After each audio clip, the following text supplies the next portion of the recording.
Seorang pencuri wanita berubah wujud jadi wanita paling dicintai sang pangeran. Semua kebutuhan makan, pakaian, perlengkapannya terbaik. Saat pesta, Mo Qingchen selalu membawa Lin Qi kemanapun, tak pernah berpisah. Di pesta, bangsawan muda langsung mengenali Lin Qi sebagai penipu, lalu menariknya untuk berkonfrontasi. Tapi Mo Qingchen bukan hanya menepis bangsawan itu, ia juga mengumumkan, Lin Qi orang paling penting baginya, siapapun tak boleh menyakitinya. Hal ini membuat semua orang yang hadir sangat terkejut, tak menyangka seorang pangeran yang terhormat bisa begitu peduli pada seorang penipu wanita. Perlindungan dari Mo Qingchen itu juga sangat menyentuh hati Lin Qi. Namun, kejadian ini cepat tersebar ke istana, dan Lin Qi yang tidak tahu apa-apa dibawa paksa ke hadapan ratu untuk diinterogasi, ingin tahu bagaimana dia bisa mendekati Mo Qingchen, sampai membuat Mo Qingchen melindunginya. Tuan Mo, saya bahkan tidak akrab dengannya. Saya hanya orang yang dia bayar untuk pura-pura makan sosis. Melihat Lin Qi ngelantur, tak jujur, dan tak bisa digali apa-apa, sang ratu memerintahkan menyeret Lin Qi. Saat itu, seorang pengawal membawa kabar rahasia.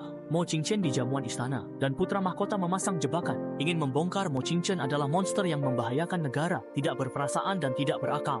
Lin Qi yang mengetahui Mo Qingchen dalam bahaya, langsung mengaku kepada sang ratu. Saat kulit kami bersentuhan, dia akan memiliki perasaan dan kesadaran.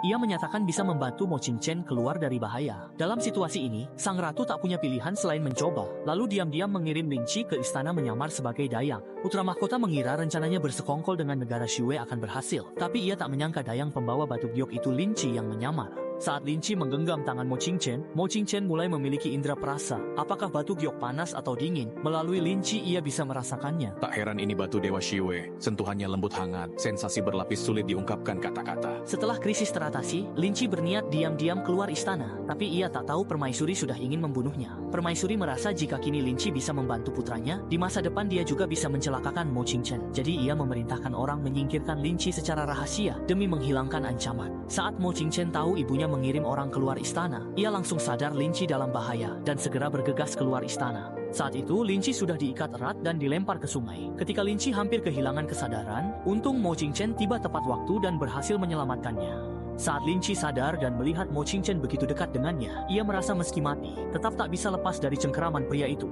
Kalian ibu dan anak benar-benar tak tahu balas budi, sudah dimanfaatkan lalu dibuang. Mo Qingchen yang hampir kehilangan Lin Qi langsung memeluknya. Meski mendengar keluhan Lin Qi, hatinya tetap bahagia. Sang ratu marah saat tahu putranya menyelamatkan Lin Qi. Ia mengingatkan putranya bahwa wanita dunia persilatan tidak bisa dipercaya. Namun, Mo Qingchen merasa berkat Lin Qi, ia merasakan makna hidup. Melihat putranya bulat tekad melindungi Lin Qi, sang ratu akhirnya setuju membiarkan Lin Qi hidup. Jika dia berani membocorkan sedikit saja rahasiamu, jangan salahkan aku jika aku bertindak tanpa ampun.